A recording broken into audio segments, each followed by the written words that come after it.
Alam ko namang hindi totoo. Kaya lang, nakita ko mismo eh. Parang lumaki siya. Alam mo, nagsisimula na ako matakot sa'yo, ha? Grabe ka naman. Sige, itong bagay sa inyo.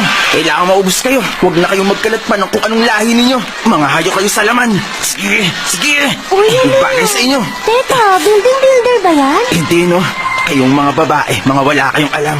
Pero teka lang, alam mo, kamukha mo siya. Yung mga labi mo, parang Kung lagi yan ang yung batayan, kung ibig ano. sabihin maging yung matanda doon sa Abax tutorial ay kamukha ng... Oo, pero kasi, Jintan. Oh? Jintan? Oh? Oh? Jintan? Gunitingin ng tag-araw. Ayaw na naman akong tigilan ng mga ito. Uy! Ang sarap niyan! Mahilig din ako sa ramen! Oh? Uy, lalagyan mo ng itlog? Gusto ko rin yan! May itlog! May itlog! Uy! Ang itlog! Baka sumobra ang luto at mamuo. Haluin mo! Haluin mo kasi! Sige na! Ramen ba yan? Ah! Baka Kayo pwede pala! pagluto mo rin ako Maraming ng isa, salamat oh. po sa pagtanggap sa akin! Huh? Huh? Jintan! Oo na, sige na. Ayos! Ba't ganon? Oh, sarap yan! Kung kailan naman gutom na ako, saka kayo makikisabay. Ha? Pareho kami magsalita ng papa mo, pero ako hindi kita pinapagalitan. Hindi ako nagbibiro, no? Lalagyan ba ng itlog? Oo, sige, pakina lang. Pero ayoko ng buo, ah. Haluin mo! Maging ang papa mo ayaw din ng buong itlog. Kaya sige na, ganun din ang gusto ko. Kulit nito, Gawin mo ah. na. Gawin mo na. Makapanood ka muna. Kamusta po kayo? Uy, Pusa! Bali, wala lang kay Papa ang lahat. Sige na, Gina. Isa lang ang ibig sabihin nito. Ano ba, Jintan? Ayan na po. Ayos! Kain tayo! Lagyan natin ng paminta. Ayan, para mas masarap ang timpla. Paminta pa. Ayan. Gusto ko rin kumain ng ramen. Jintan? Po? Bakit po? Yung chopsticks! Nasaan na yung chopsticks? Gusto ko rin kumain ko!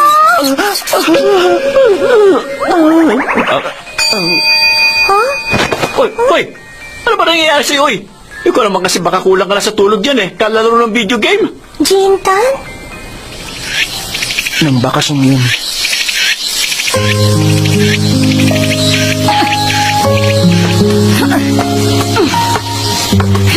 Mag-iingat ka, Jintan! Ayos lang ako!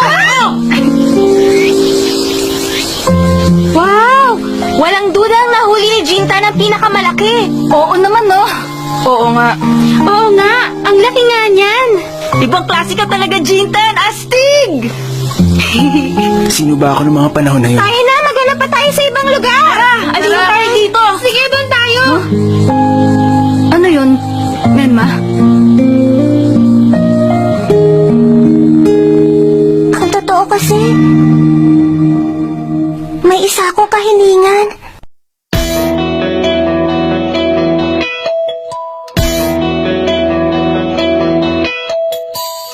費やして綴られた僕らの気分どうしてか一行の空白を埋められない押し花のしおり挟んで君と転がす使い捨ての自転車忘れかけのレンガを積み上げた場所に行こう海を見渡す坂を駆け上って怖いくらいに青い空と右手に咲いた左手はずっと君を探しているそうやって今は僕の方へ問い詰めることもなくてまだ二人はすぐそこにいるの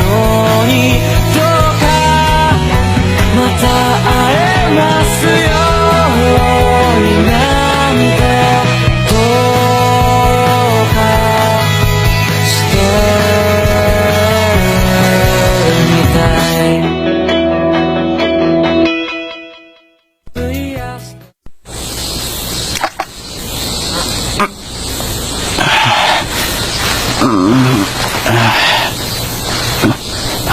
Ano nangyari sa akin? Malala ang sakit ko. Walang duda yun. Lahat ng pagod at traumang nangyari sa akin ay sinisingil na ako. Dahil na rin sa tindi ng init ng tag-araw. Kahit na mismo ang ilang hilig ko at pagnanasa ay parang nawala na rin sa katinuan.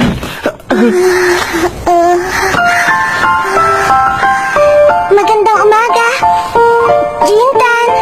Sa ngayon, iisipin ko na lang na narito ka, bunga ng isang matinding pagod at trauma. Pero, bakit ngayon ka nagpapakita? At ang mas malala, bakit yung dalagitang version mo ang lumilitaw? Siguro ang tanging masasabi ko lang dyan. Ang totoo, hindi ko talaga alam. Imposible naman yata yun. Parang ganito. Sabihin natin, may isa akong kahilingan na gusto kong matupad. Ganun na nga. Kahilingan? Anong ibig mo sabihin? Ang totoo, hindi ko alam eh. Paano naman kita matutulungan kung hindi mo alam ang kahilingang yun? Pero pakiramdam ko yun ang tanging dahilan. Ano nga kaya ang kahilingan kong yun, no? Bakit ako tinatanong mo? Huwag mo naman akong sigawan. Tumatalsik ang laway mo. Kailangan ng harang. Siya ang tinuturing kong gani-gani ng tag-araw. Siya ang pagod ko. Okay, ano ka matadyakan kita? Pansamantala, pilitin mong maalala ang kahilingang yun. Parang naalala ko na. Matutupad lang ang hiling ko na yun kung mabubuo muli ang barkada natin. Mabuo muli ang barkada? Nariyan na! Uy, teka lang! Ano ba? Tika nga lang sabi! Titingnan ko lang! Sa tingin mo, anong mangyayari kapag ikaw ang nagbukas ng pinto? Dito ka na lang! Anong ginagawa mo? Anaru! Ano ka ba? Huwag ka naman! Alala, Kumusta ka na? hindi naman kita aabalahin ng husto. Ganun ba? Parang may kung anong mabigat sa akin ah. Anaru, ibig sabihin hindi mo ko nakikita? Ha? Teka, bakit napadaan ka? Heto, No? sabi ni ma'am, dalhin ko sa'yo ang mga homework na to para magawa mo. Ano ba naman yan? Kaunting araw na lang tapos na ang bakasyon eh. Hoy, Jintan! Hindi lang ikaw may problema, no? Sana itinapon mo na lang ito sa kung saan. At isa pa, wala na akong ganang pumasok pa uli sa eskwelahang iyon. Wala akong pakialam kung pumasok ka uli o kung ayaw mo na. Ang sa'kin, nahiya ka naman sa sarili mo, Jintan!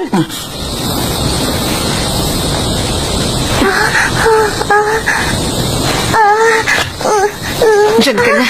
Anaru!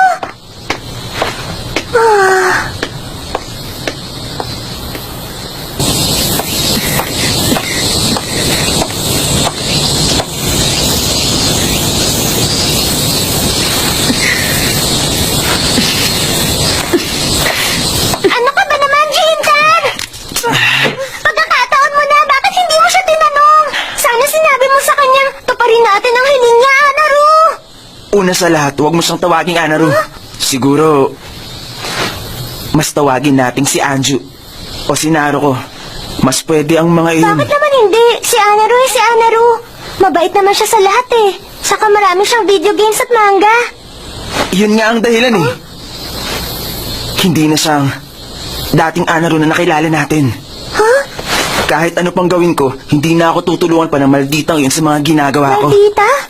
Ang ibig kong sabihin, salbahe siya. Saka isa pa, hindi ko na siya kaibigan pa. Ayoko na! Bakit ka ganyan? Hindi ko gustong pinagsasabihan mo na masama si Anaru. Menma, Kausapin uli natin siya. Sige na naman, pakiusapan uli natin siya. Sige na, Jintan! Huh? Jintan? sige bahala na. Ngayong nakita mo na si Anju, baka alam mo na kung ano ibig sabihin ng kahilingan mo. At hindi lang si Anju. Marami nang nagbago simula nung nawala ka.